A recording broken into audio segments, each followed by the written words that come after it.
Hai teman-teman, selamat datang kembali di Titik Pencerahan. Hari ini kita akan membahas topik yang cukup menarik, yaitu cara menghadapi orang bermuka dua. Kita semua tahu bahwa tidak semua orang selalu terlihat seperti apa yang mereka tunjukkan. Jadi, mari kita bahas bagaimana kita dapat menghadapi situasi ini dengan bijak. 1. Mengenali tanda-tanda bermuka dua. Langkah pertama adalah mengenali tanda-tanda orang bermuka dua. Perhatikan perilaku dan ekspresi wajah yang tidak konsisten. Misalnya, apakah mereka berbicara positif di depan kita, namun berbicara negatif di belakang kita? Langkah kedua adalah memperhatikan perubahan sikap dan perasaan yang tiba-tiba. Jika seseorang terlihat sangat antusias dalam satu momen dan kemudian tiba-tiba bersikap dingin atau kurang peduli, bisa jadi itu adalah tanda keberadaan bermuka dua. Selain itu, perhatikan apakah ada ketidaksesuaian antara perkataan dan tindakan mereka, karena ini dapat mengindikasikan adanya niat tersembunyi atau ketidakjujuran. Jangan lupa untuk mengamati pola perilaku ini secara konsisten seiring waktu untuk memastikan apakah ini merupakan karakteristik bermuka dua atau hanya gejala sementara. Langkah ketiga adalah memperhatikan bagaimana seseorang berinteraksi dengan orang lain. Jika mereka terlihat sangat ramah dan sopan di depan kita, namun bersikap kasar atau acuh tak acuh terhadap orang lain, itu bisa menjadi indikasi perilaku bermuka dua. Selain itu, perhatikan apakah ada ketidaksesuaian antara bahasa tubuh dan kata-kata mereka. Misalnya, ekspresi wajah yang tidak sejalan dengan apa yang mereka katakan bisa menunjukkan ketidakjujuran atau niat tersembunyi. Ingatlah bahwa mengenali tanda-tanda ini memerlukan pengamatan dan pemahaman yang cermat. Selalu penting untuk mempertimbangkan konteks dan situasi tertentu sebelum membuat kesimpulan. 2. Pertahankan kewaspadaan. Tetaplah waspada tanpa menjadi paranoid. Hindari mengambil segala sesuatu begitu saja. Jika ada tanda-tanda ketidaksetiaan, pertimbangkan untuk mendekati orang tersebut dengan hati-hati. Kewaspadaan adalah kunci, tetapi hindari keparnoan. Evaluasi situasi dengan bijak, tinjau tanda-tanda ketidaksetiaan, dan ambil tindakan yang sesuai. Mendekati orang dengan kehati-hatian memungkinkan pengambilan keputusan yang lebih tepat dalam menjaga lingkungan dan hubungan. Dalam mempertahankan kewaspadaan, perlu juga diperhatikan komunikasi terbuka. Diskusikan ketidakpastian atau kekhawatiran dengan orang-orang terdekat, sehingga dapat saling mendukung dan berbagi perspektif. Tetap fokus pada informasi yang dapat dipercaya, dan jangan ragu untuk mencari bantuan profesional jika diperlukan. Ingatlah bahwa kewaspadaan yang seimbang membantu menjaga keseimbangan hidup dan hubungan. Selain itu, penting untuk mengembangkan rasa percaya diri dan intuisi pribadi. Pelajari pola perilaku orang di sekitar Anda dan pertimbangkan pengalaman masa lalu sebagai panduan. Dengan mengenali potensi risiko dan situasi yang meragukan, Anda dapat mengambil langkah-langkah pencegahan yang tepat. Jangan lupa untuk terus memperbarui pengetahuan dan keterampilan Anda, karena ini dapat meningkatkan kemampuan dalam membaca situasi dan menanggapi perubahan dengan lebih efektif. Terakhir, jaga kesehatan mental Anda dengan istirahat yang cukup, olahraga, dan menjaga keseimbangan antara kehidupan pribadi dan profesional. 3. Komunikasi terbuka. Saat menghadapi orang bermuka dua, jangan ragu untuk membuka jalur komunikasi. Bertanya tentang perasaan dan pendapat mereka secara terbuka dapat membantu memahami sudut pandang mereka. Komunikasi terbuka merupakan kunci untuk memahami orang dengan lebih baik.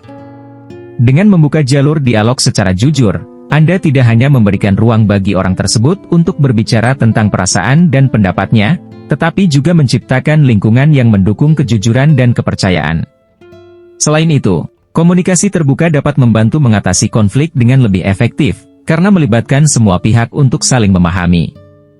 Jangan ragu untuk mengungkapkan pemikiran dan perasaan Anda juga, sehingga hubungan dapat tumbuh dalam suasana yang transparan dan saling menghormati. Selain itu, dalam konteks komunikasi terbuka, penting untuk mendengarkan dengan penuh perhatian.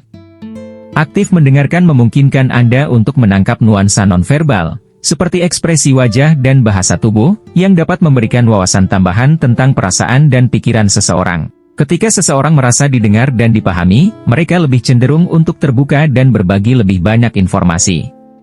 Selain bertanya secara terbuka, gunakan kalimat-kalimat yang mendukung seperti, "Saya ingin tahu lebih banyak tentang perspektif Anda," atau, "Bagaimana Anda melihat situasi ini?"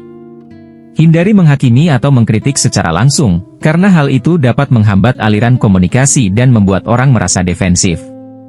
Terakhir, ingatlah bahwa komunikasi terbuka bukan hanya tentang berbicara, tetapi juga tentang membangun hubungan yang saling menghargai. Jika menghadapi ketidaksepakatan, fokuslah pada solusi bersama dan upayakan mencapai pemahaman bersama. Dengan demikian, komunikasi terbuka dapat menjadi fondasi yang kuat untuk membangun hubungan yang sehat dan produktif. 4. Pertimbangkan lingkungan. Lingkungan juga dapat memengaruhi perilaku seseorang. Tinjau apakah situasi di sekitarnya mungkin memicu perilaku bermuka dua. Ini membantu kita lebih memahami konteksnya. Lingkungan memainkan peran penting dalam membentuk perilaku seseorang.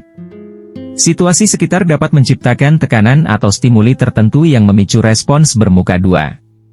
Contohnya, dalam situasi kerja yang kompetitif, seseorang mungkin terdorong untuk menunjukkan perilaku lebih tegas atau bersaing secara intensif, meskipun di lingkungan sosial yang lebih santai. Perilaku tersebut mungkin tidak termanifestasikan. Oleh karena itu, mempertimbangkan konteks lingkungan membantu kita merespons dengan lebih bijak terhadap perilaku seseorang, mengingat faktor eksternal yang dapat memengaruhi tindakan mereka. Selain itu, aspek fisik dari lingkungan juga dapat berperan dalam membentuk perilaku. Misalnya, pencahayaan yang rendah atau kebisingan yang tinggi dapat mempengaruhi tingkat stres seseorang dan pada gilirannya, memengaruhi bagaimana mereka berinteraksi dengan orang lain. Lingkungan kerja yang ramah lingkungan dan terorganisir dapat meningkatkan produktivitas dan kesejahteraan karyawan, sementara lingkungan yang kurang kondusif dapat menghasilkan dampak sebaliknya. Selain itu, norma sosial yang berlaku dalam suatu lingkungan dapat memberikan panduan tentang perilaku yang diterima atau tidak diterima. Seseorang mungkin merasa tertekan untuk sesuai dengan norma-norma tersebut, bahkan jika itu berarti menunjukkan perilaku yang kontras dengan nilai pribadi mereka. Dengan mempertimbangkan berbagai aspek ini, kita dapat mengembangkan pemahaman yang lebih baik tentang bagaimana lingkungan dapat menjadi katalisator untuk perilaku bermuka dua, sekaligus memberikan landasan untuk pengelolaan konflik dan peningkatan hubungan interpersonal. Dalam menghadapi orang bermuka dua, penting untuk tetap tenang dan bijak. Pengenalan tanda-tanda, kewaspadaan, komunikasi terbuka, dan pertimbangan terhadap lingkungan dapat membantu kita mengatasi situasi ini dengan bijak. Pertama-tama, dalam menghadapi orang bermuka dua, penting untuk memiliki kesadaran terhadap tanda-tanda perilaku yang mungkin menunjukkan ketidakjujuran atau ketidaksetiaan. Perhatikan perubahan sikap, ucapan yang tidak konsisten, atau pola perilaku yang mencurigakan. Kedua, jagalah kewaspadaan tanpa mengabaikan naluri dan intuisi Anda. Terkadang, insting kita dapat memberikan petunjuk lebih dari yang dapat dijelaskan secara rasional. Jangan ragu untuk mengevaluasi situasi secara menyeluruh sebelum membuat keputusan atau mengungkapkan informasi penting. Komunikasi terbuka juga memainkan peran kunci. Cobalah untuk membangun hubungan yang didasarkan pada kepercayaan dan transparansi. Bertanya langsung atau membicarakan perasaan Anda dapat membuka jalur komunikasi yang lebih jujur, mengurangi risiko konflik, dan memberikan pemahaman yang lebih baik tentang situasi. Terakhir, pertimbangkan lingkungan di sekitar Anda. Apakah orang tersebut sering berinteraksi dengan lingkungan yang mendukung perilaku positif atau sebaliknya? Faktor-faktor seperti lingkungan kerja atau teman-teman bisa mempengaruhi perilaku seseorang. Dengan memahami konteks ini, Anda dapat mengambil langkah-langkah yang lebih tepat dalam menghadapi orang bermuka dua. Dalam mengatasi situasi semacam ini, kebijaksanaan dan keseimbangan emosi sangat penting. Terima kasih sudah menonton video ini. Jangan lupa untuk like, subscribe, dan tekan lonceng notifikasi agar tidak ketinggalan konten-konten menarik berikutnya. Sampai jumpa di video berikutnya.